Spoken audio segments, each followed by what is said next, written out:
मेरे प्यारे दोस्तों, भाइयों और बहनों, आप सबका राधा कृष्ण भक्ति ज्ञान चैनल में स्वागत है। आज मैं आप सबको कूर्म पुराण की कथा सुनाने जा रही हूँ, जिसकी कथा सुनने से भगवान हरि बड़े प्रसन्न होते हैं और उस पर हरि की कृपा सदा बनी रहती है। तो बोलिए लक्ष्मी नारायण विष्णु भगवान की जय। चलिए दोस्तों, आप सबको कूर्म पुराण की कथा सुनाती हूँ। सूत जी बोले, इस 14 सात पाताल तथा 7 ऊर्ध्वलोक के प्रकार महान ब्रह्मांड का वर्णन किया गया है। इसके बाद इस भूलोक के निर्णय को कहूँगा। भूलोक में जम्बू द्वीप प्रधान है। इसके अतिरिक्त प्लक्ष, सालमल, कुश, क्रौंच, शाक तथा 7वां पुष्कर द्वीप है। ये 7 महाद्वीप 7 समुद्रों से घिरे हैं। एक द्वीप से दूसरा द्वीप तथा एक सागर से दूसरा सागर महान कहा गया है।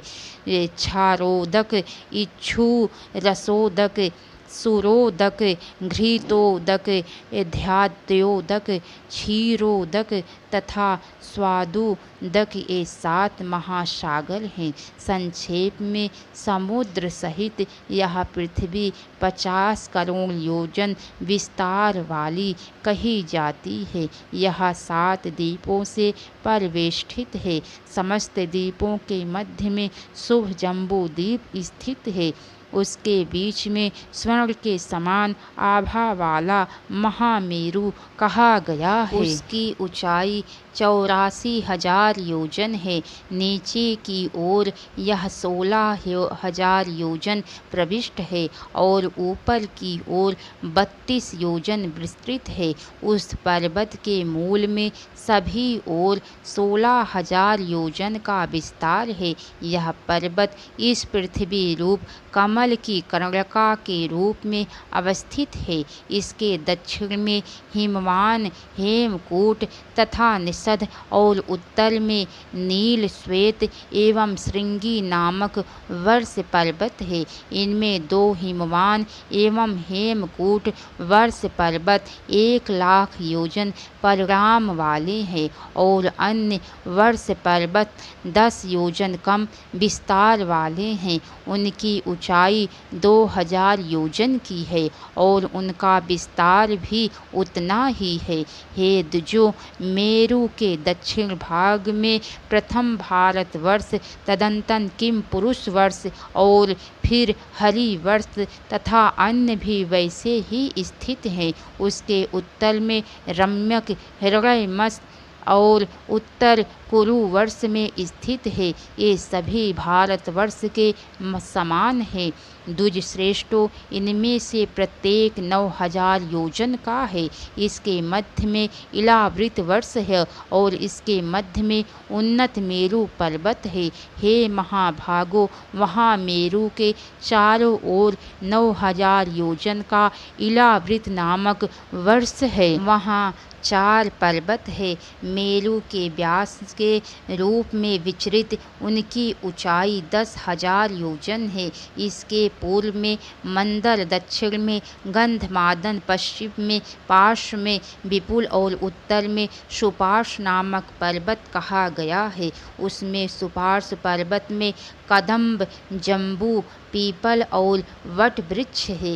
हे महर्षियों, यही जम्बू वृक्ष जम्बू द्वीप नामक पड़ने का कारण है। उस जम्बू वृक्ष के फल महान हाथी के राम वाले होते हैं। पर्वत के पृष्ठ पर गिरने से वे विशीर्ण हो जाते हैं। वहाँ उनके रस से प्रवाहित होने वाली नदी जम्बू नदी के नाम से विख्यात है।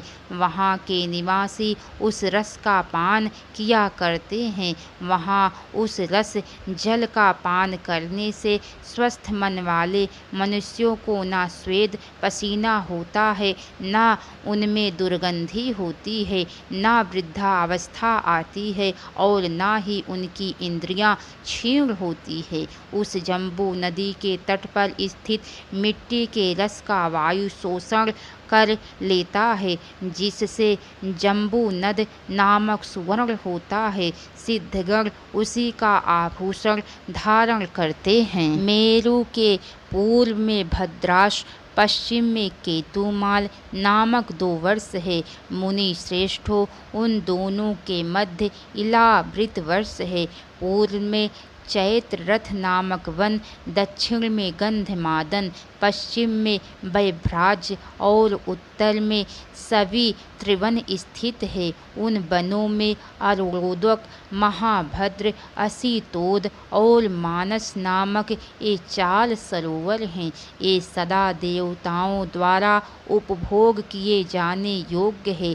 सीतांत, कुमुद्वान, कुरूरी, माल्यवान, कंक, मणिशैल, ऋक्षवान, महानील, रुचक, शबिंदु, मंदर, वेणुमान, मेघ, निषद एवं देव पर्वत, इन सभी श्रेष्ठ पर्वतों की रचना देवताओं द्वारा हुई है और इन्हें सिद्धों का आवास कहा जाता है।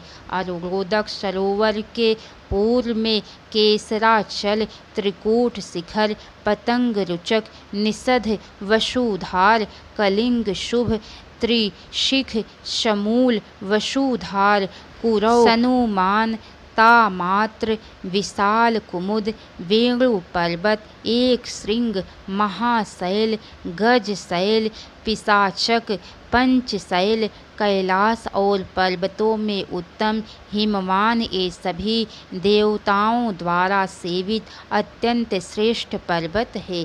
महाभद्र सरोवर के दक्षिण में केसराचल, सिखीवास, वैदूर्य, कपिल, गंधमादन, जारुधि, सुगंधि, उत्तम पर्वत, श्री श्रृंग, सुपार्श्व, सुपच्छ, कंक, कपिल, पिंजर, भद्रशैल, सुरस, महाबल, अंजन, मधुमान, कुमुद, मुकुट, सहस्त्र शिखर, पांडुल, कृष्ण, पारिजात, महाशैल, कपिलोदक, सुषेण, पुंडरीक और महामेघ, ये सभी पर्वत राज सिद्धों और गंधर्वों से सेवित है। असीतोद सरोवर के पश्चिम में केसराचल, शंखकूट, वृषभ, हंस, नाग, कालाजन, शुक्रशैल, नीलकमल, पुष्पक, सुमेघ, वाराह, विरजा, मयूर, कपिल तथा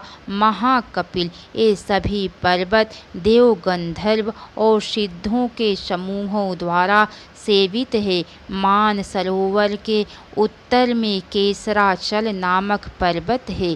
इन प्रधान शैलों के मध्य क्रमशः अनुसार घाटियाँ, सरोवर और ये अनेक वन हैं।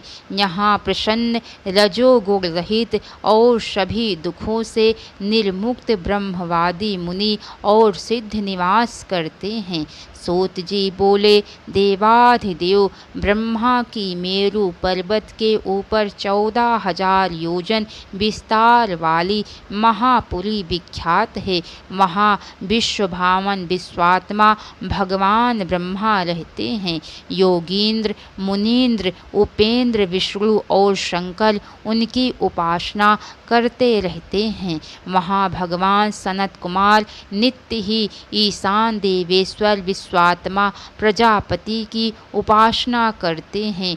वे सनत कुमार योगात्मा, सिद्ध, ऋषि, गंधर्व तथा देवताओं से पूजित होते हुए परम अमृत का पान करते हैं और वहाँ निवास करते हैं। महादेवों के आदि देव अमित तेजस्वी शंकर का शुभ्र एवं दीप्ति युक्त मंदिर है, जो ब्रह्मा के आयतन के सामने स्थित है। यह मंदिर दिव्य कांति से सुसंपन्न, 4 द्वारों से युक्त, अत्यंत सुंदर, महर्षियों से पूर्ण और ब्रह्म ज्ञानियों द्वारा सेवित है।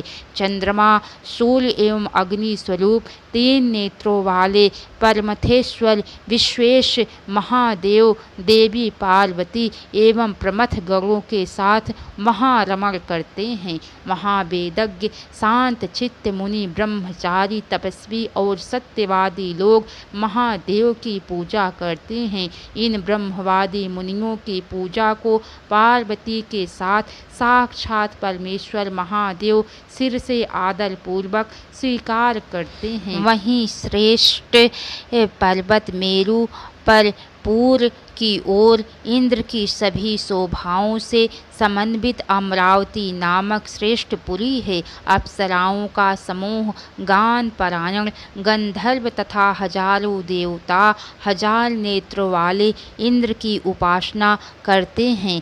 जो धार्मिक है, वेदज्ञ हैं, यज्ञ एवं होम परायण है, उनका परम स्थान देवताओं के लिए भी दुर्लभ है। उसके दक्षिण दिशा में अमित तेजस्वी अग्नि की दिव्य आश्चर्यों से युक्त तेजोवती नाम की पुरी स्थित है।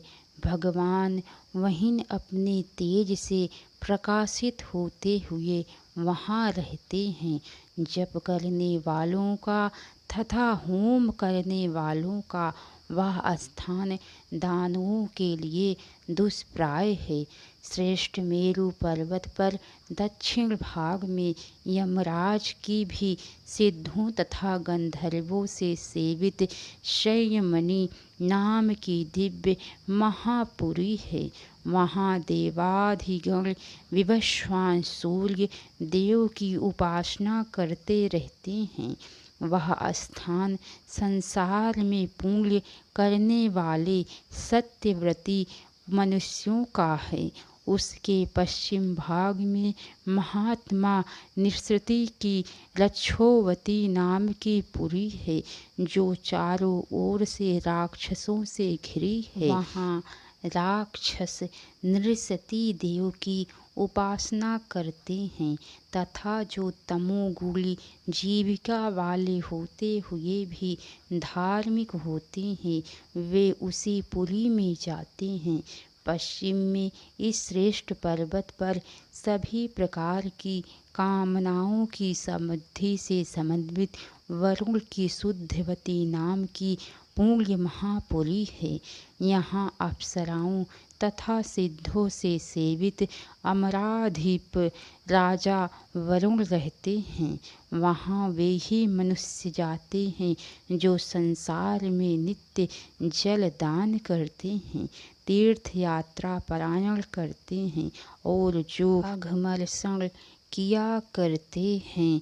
उस स्थान पर उस शुद्धवती पुरी के उत्तर भाग में वायु देवता की भी गंधवती नाम वाली पवित्र महापुरी स्थित है। वहाँ प्रभंजन वायु देवता निवास करते हैं। देवों के स्वामी इन वायु देवता की अप्सराओं के समूह और गंधर्व सेवा करते रहते हैं। जो प्राणायाम परायण मनुष्य हैं, वे इस शाश्वत स्थान में जाते हैं। उसके पूर्व दिशा में सोम चंद्रमा की कांतिमती नाम वाली शुभ श्रेष्ठ पुरी है। वहाँ चंद्रमा विराजमान रहते हैं। जो भोग परायण रहते हुए अपने धर्म का पालन करते हैं, उन्हीं के लिए वहाँ पर अनेक प्रकार के भोगों से युक्त स्थान बना है। उसके पूर्व की ओर भगवान शंकर की यशोवती नामक पवित्र महापुरी है, जो सभी के लिए दुर्लभ है। वहाँ रुद्र एवं विष्णुमय शरीर वाले गणाधिपति ईशान शंकर का विशाल भवन है। गणों से आवृत शंकर देव उसमें रहते हैं। पूर्व काल में देवों के देव शूल धारण करने वाले शंकर ने वहाँ पर परमेष्ठी के भोगाभिलाषी भक्तों का निवास स्थान बनाया था।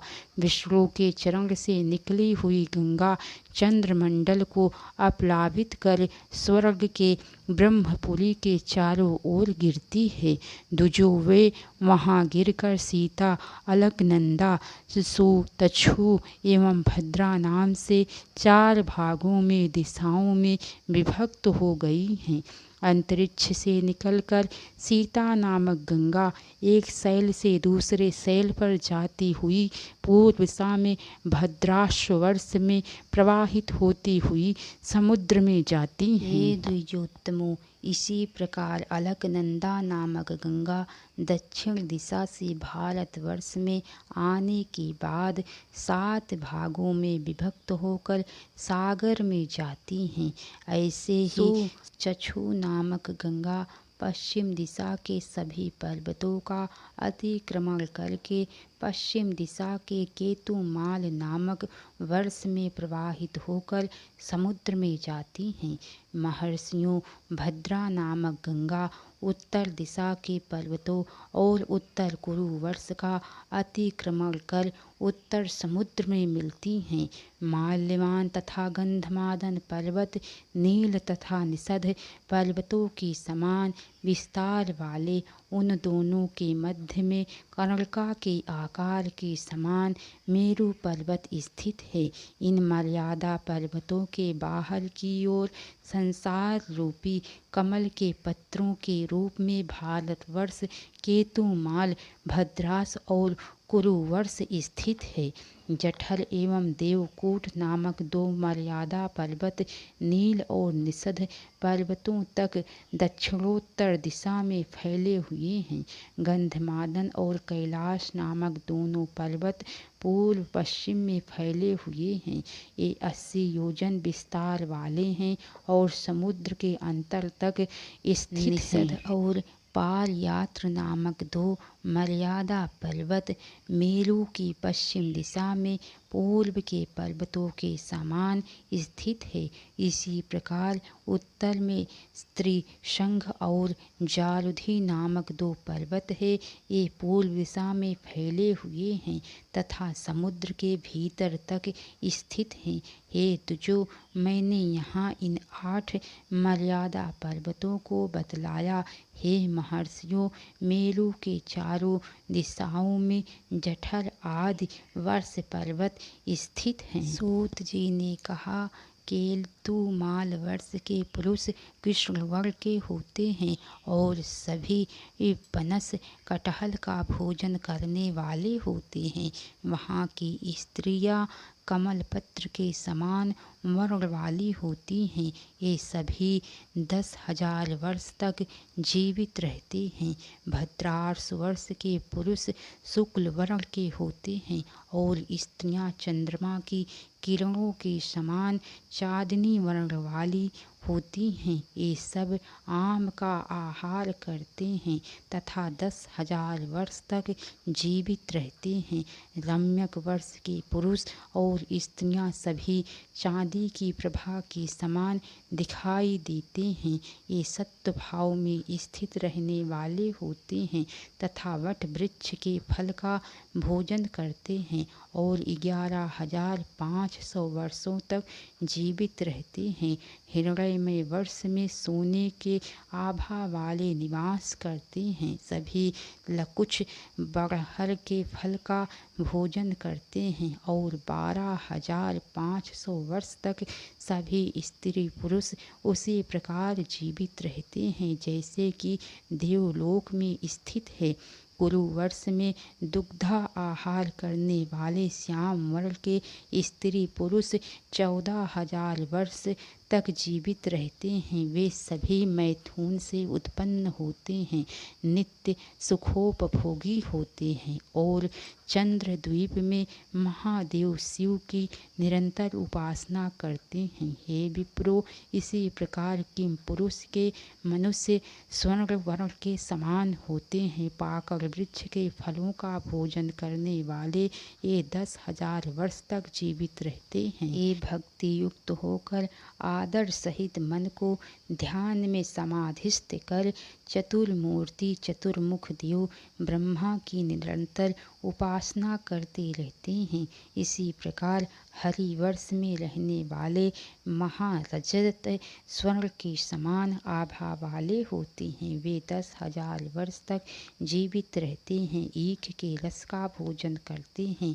यहाँ ये मनुष्य विष्णु की भावनाओं से भावित होकर विश्वयोनि नारायण देव विष्णु की सदा उपासना करते हैं। यहाँ पारिजात के वन में शुद्ध स्फटिक का बना हुआ चंद्रमा की शुभ्र कांति के समान कांति वाला वासुदेव का एक विमान है।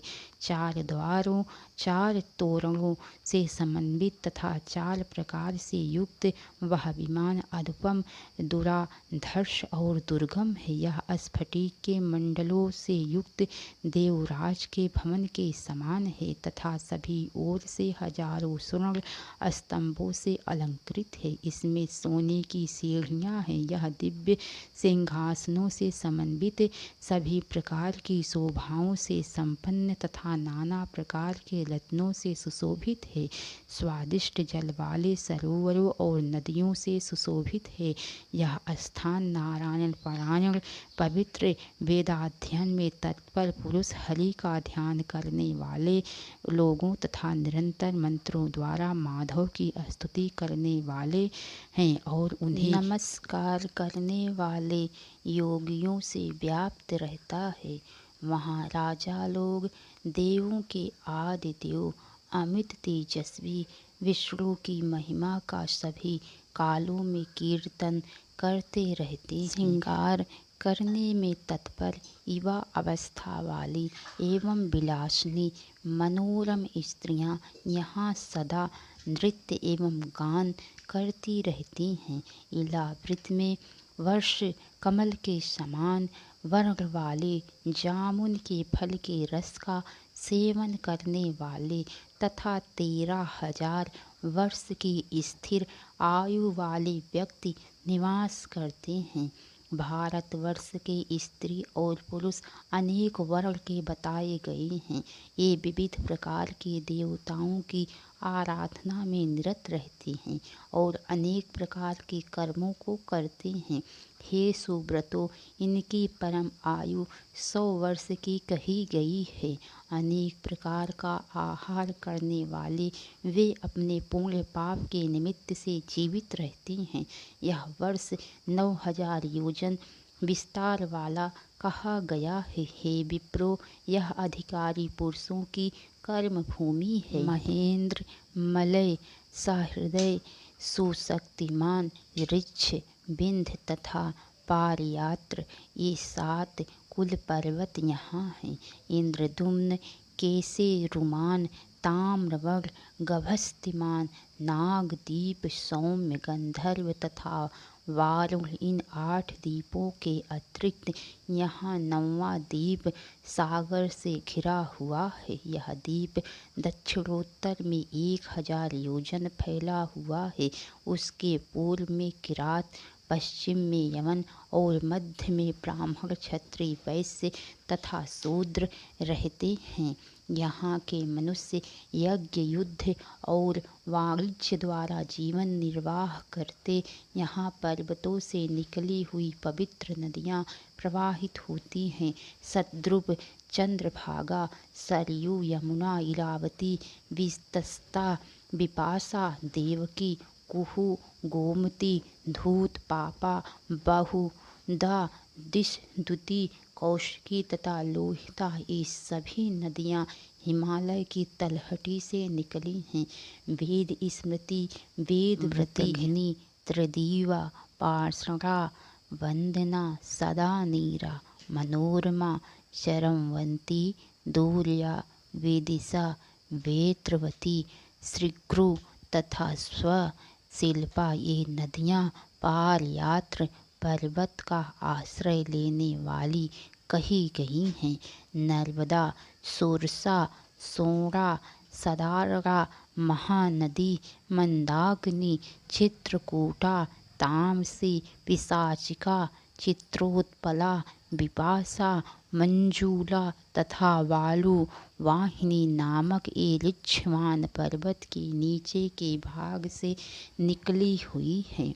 नदियाँ मनुष्यों के सभी पापों का हरण करने वाली हैं। तापी, पयोष्णी, निर्विंध्यासी, घ्रोदा, महानदी, वेंगला, बैतरणी, बालका, कुमुद्वती, तोया, महागौरी, दुर्गा और अंतशिला नाम की ये नदियाँ विंध्य के निचले भाग से निकली हैं और शुभ हैं तथा पवित्र जल वाली हैं। हे द्विजोत्तमों, गोदावरी, भागीरथी, कृष्णा, वरदा, मत्सरी, तुंगभद्रा, सुप्रयोगा तथा कावेरी, ये नदियाँ दक्षिण की ओर जाने वाली तथा सहृदय पर्वत के पाद मूल से निकली हैं। ऋतुमाला, ताम्रपर्णी, पुष्पवती और उत्पलावती मलय पर्वत से निकली ये सभी नदियाँ शीतल जल वाली कही गई हैं। ऋषिकुल्या, त्रिशामा, मंदगा, मंदगामिनी, रूपा, पलाशनी, ऋषि तथा वंशकरणी, ये 4 नदियाँ शुक्तिमान पर्वत के निम्न भाग से उत्पन्न हैं और मनुष्यों के सभी पापों को हरण करने वाली हैं। हे द्विजश्रेष्ठों, इन सभी महानदियों की सैकड़ों नदियाँ और उपनदियाँ हैं जो सभी पापों को हरने वाली तथा स्नान, दान आदि कर्मों में पवित्र हैं। उनमें ये कुरु, पांचाल, मध्य देश आदि के लोग, पूर्व के देशों में रहने वाले काम रूप के निवासी पुंड्र, कलिंग तथा मगध देश के लोग, समस्त दक्षिणायत्य तथा इनके अतिरिक्त सौराष्ट्रवादी, शूद्र, आभीर, अबूर्द, पर्वतीय आदि विदेश के लोग, मालक, मालव, पार यात्र में रहने वाले सौवीर, सैंधव, पूर्ण, साल्व, कल्प निवासी, मद्र, राम, अम्भष्ट तथा पारसी लोग इन नदियों के किनारे रहते हैं और इन नदियों का जल पीते हैं। कवियों, मनुष्यों ने भारतवर्ष में कृत, सत्य, त्रेता, द्वापर तथा कली इन 4 युगों को बताया है। ये युग अन्यत्र कहीं नहीं होते। हे महर्षियों, किम पुरुष आदि जो 8 वर्ष है उनमें ना शोक है, ना परिश्रम है, ना उद्वेग है और ना भूख का भय है। वहाँ सारी प्रजा स्वस्थ, आतंक रहित तथा सभी प्रकार के दुखों से मुक्त रहती है। सभी स्थिर यौवन वाले होते हैं और अनेक प्रकार के भावों में रमण करते रहते हैं। सूत जी बोले, हेमकूट पर्वत के शिखर पर बड़े बड़े गुंबदों से सुशोभित स्फटिक से बना हुआ देवाधिदेव परमेष्ठी शिव का एक महान विमान है। वहाँ देवता, सिद्धगण तथा यक्ष देवों के आदि देव भूतेश त्रिशूली की नित्य पूजा करते रहते हैं। वे पिनाक धारण करने वाले गिरीश महेश्वर महादेवी के साथ भूतगणों से आवृत होते हुए नित्य वहाँ सुशोभित होते हैं। जहाँ अलग अलग सुंदर शिखरों वाला कैलाश पर्वत है तथा जहाँ सैकड़ों यक्षों तथा बुद्धिमान कुबेर का निवास है, वहीं पर देवाधिदेव शंकर का विशाल मंदिर है। वहाँ नाना प्रकार के अनेक कमलों से अलंकृत अत्यंत स्वच्छ जल वाली दिव्य एवं रमणीय मंदाकिनी नदी है। देवता, दानव, गंधर्व, यक्ष एवं राक्षस, किन्नर उस अत्यंत पवित्र तथा मनोरम नदी के जल का नित्य स्पर्श, दान, आचमन आदि करते हैं। अन्य भी स्वर्ण कमलों से सुशोभित वहाँ सैकड़ों नदियाँ हैं। इनके तट पर देवताओं तथा ऋषिगणों से सेवित परमेष्ठी देव और नारायण का मंदिर है। हेमकूट के अंतिम शुभ्र शिखर पर पारिजात वृक्षों का सुंदर वन है। वहाँ स्फटिकों के बने हुए खंभों से युक्त स्वर्ण के बना हुआ गोपुर वाला इंद्र का रत्न मंडित एवं विशाल भवन है। वहाँ पर समस्त देवताओं के नियामक देवाधिदेव विष्णु का एक अत्यंत पवित्र और रमणीय भवन है जो सभी रत्नों से सुशोभित शोभित है। वहाँ संसार के स्वामी, सभी देवताओं में श्रेष्ठ, पूज्यमान सनातन श्रीमान नारायण लक्ष्मी के साथ निवास करते हैं। इसी प्रकार वसुधार नामक पर्वत पर 8 वसुओं के रत्नों से मंडित, देवताओं से द्वेष करने वाले असुरों के लिए अपराजय पवित्र 8 स्थान है। रत्नधार नामक श्रेष्ठ पर्वत पर सिद्धों के आवास से युक्त महात्मा सप्तर्षियों की पवित्र 7 आश्रम है। वहाँ अव्यक्त अजन्मा ब्रह्मा का सोने से बना हुआ 4 द्वारों वाला, हीरे एवं नीलमणि आदि से मंडित अत्यंत पवित्र विशाल स्थान है। हे विप्रों, वहाँ देवर्षि, महर्षि, सिद्ध तथा दूसरे लोग अजन्मा परम पितामह देव की सदा उपासना करते हैं। उनके द्वारा नित्य भली भांति पूजित शांत चित्तों वाले के लिए परम गति रूप वे चतुर्मुख ब्रह्मा देवी के साथ लोकों के कल्याण के लिए रहते हैं। इसके आगे की कथा दोस्तों आप सबको कल सुनने को मिलेंगी। तो कैसी लगी कथा लाइक करके कमेंट बॉक्स में ज़रूर बताना। तो बोलिए लक्ष्मी नारायण विष्णु भगवान की जय। हर हर महादेव। अब तक की सारी वीडियो देखने के लिए आप सबको बहुत बहुत धन्यवाद। राधे राधे दोस्तों।